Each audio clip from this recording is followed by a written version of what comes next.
In the cold and blood-soaked heart of Eastern Europe, in the shadowy lands of Wallachia, there lived a man whose name would echo across centuries, whispered in fear, twisted into myth, and finally immortalized as a legend of horror.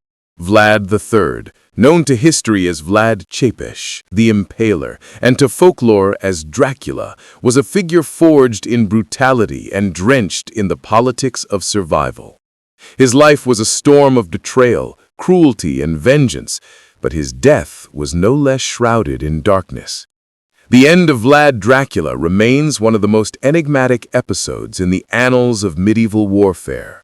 It was not just a man who perished on that fateful winter's day in 1476, but an idea, a ruler both feared and revered, a prince whose enemies painted him as a monster and whose people remembered him as a guardian. To understand his death, one must first step into the bloody currents of his life and the fractured world that consumed him. Vlad Dracula was the son of Vlad II Dracula, a man inducted into the Order of the Dragon, a brotherhood sworn to defend Christendom against the rising tide of the Ottoman Empire. It was from this order that young Vlad took his infamous name, Dracula, meaning son of the dragon, or, in some translations, son of the devil. From childhood, his existence was bound to cruelty and treachery. He and his brother Radu were taken as political hostages by the Ottomans, raised in the very empire that would one day be his greatest enemy. He learned war, he learned fear, and most of all, he learned the art of survival. When he returned to Wallachia, he returned not as a boy, but as a man forged in a furnace of brutality. The principality was a land crushed between powers, Hungary to the west, the Ottoman Empire to the east, and local nobles who shifted loyalties like the wind. Vlad seized the throne not once, but multiple times, each rule marked by rivers of blood. He dealt with his enemies with an iron hand and a sharp stake, impaling thousands in forests of corpses, meant as both warning and spectacle. His reign carved fear into the hearts of the boyars who opposed him and the Turkish invaders who dared trespass his lands. But the very methods that brought him power also sowed the seeds of his downfall. His cruelty alienated allies, his shifting loyalties drew suspicion, and his unrelenting war against both the Ottomans and treacherous nobles left him surrounded by conspiracies. Still, despite his monstrous reputation in foreign chronicles, among his own people he was remembered differently. He was strict but just, ruthless but protective. The peasants, weary of corruption and foreign plundering, saw in him a figure who defended their land with savage determination. As the 1470s dawned, the balance of power in Eastern Europe shifted. The Ottomans pressed harder, their armies swelling and their borders creeping ever further west. Wallachia, that small strip of land, was once again caught in the jaws of empires. Vlad, after being dethroned and imprisoned, managed to claw his way back to power with the aid of Hungarian forces. But his return was not triumphant, it was fragile. His allies doubted him, his enemies circled, and his throne was little more than a seat atop a volcano ready to erupt. It was in the winter of 1476, during one of his campaigns to reclaim and secure Wallachia from Ottoman-backed rivals, that Vlad Dracula met his end. Accounts of his death are few, and they are conflicting, leading behind a fog of uncertainty that only deepens his legend. Some chronicles claim he was killed in battle, cut down by Turkish soldiers. Others insist he was betrayed by his own men, slain by treachery rather than combat. Still others whisper that, in the confusion of war, he was mistaken for the enemy and struck down by his own allies. Imagine the scene. A bleak battlefield, the air heavy with frost and blood. Vlad, mounted, clad in armor, leading his men against overwhelming forces. The Ottomans, disciplined and countless, surging like a tide, clashing with Wallachian troops who fought not just for victory, but for survival. Amid the chaos of steel and screams, the Prince of Wallachia fell. Some say his head was severed, taken as a trophy to Constantinople, where Sultan Mehmed II marveled at the face of his most dreaded adversary.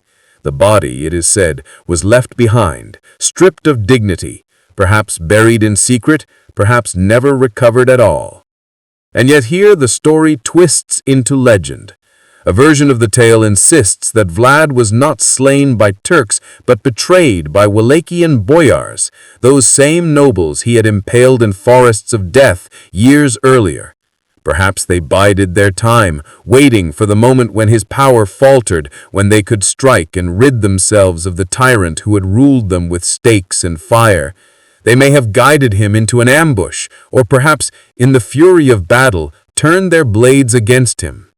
If this was true, then Vlad Dracula was not felled by a foreign enemy, but by the very men of his land, consumed by revenge.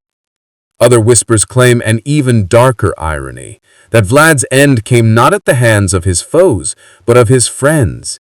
In the smoke and chaos of war, clad in the armor of an enemy, he was mistaken for a Turk and slain by his own soldiers.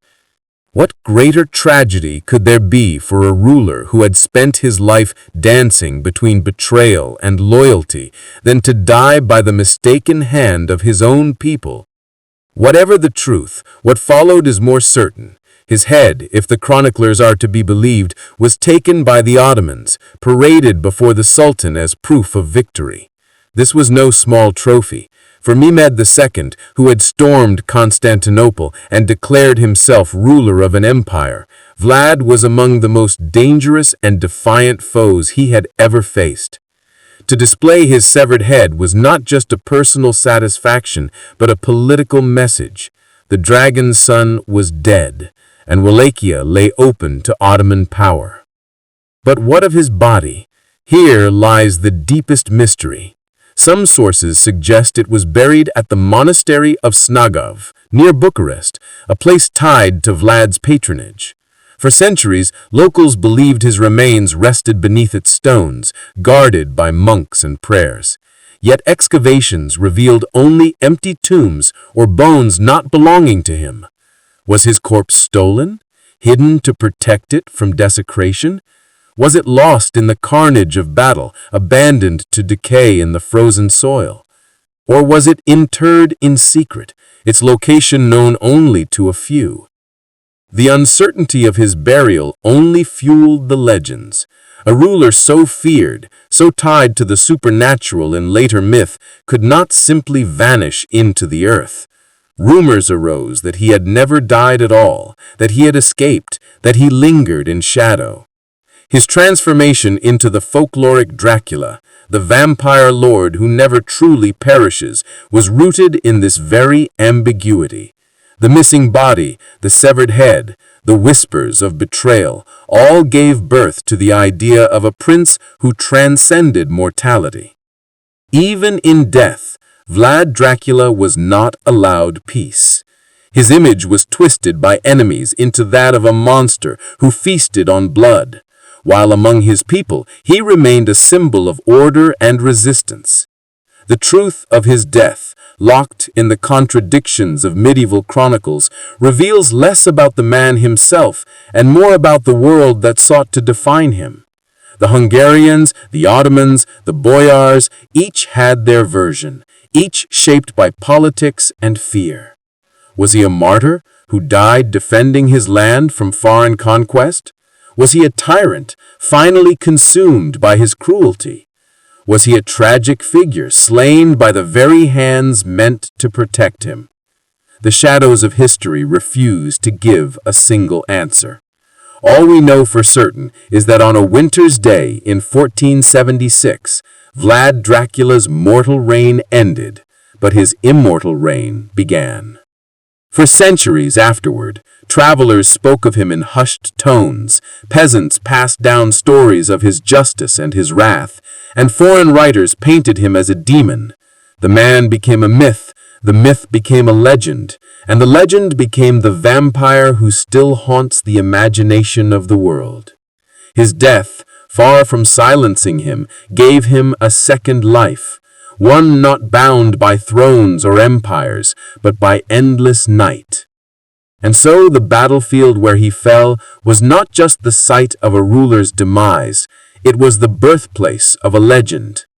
In the clash of steel and the betrayal of men, Vlad the Impaler perished, but Dracula was born. His death, wrapped in mystery and blood, remains unsolved, a puzzle for historians and a playground for storytellers.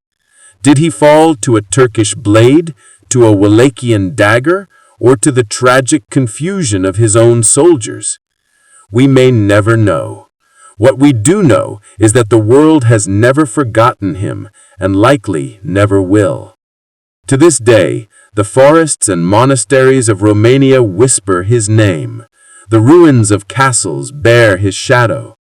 The legends of vampires carry his bloodline.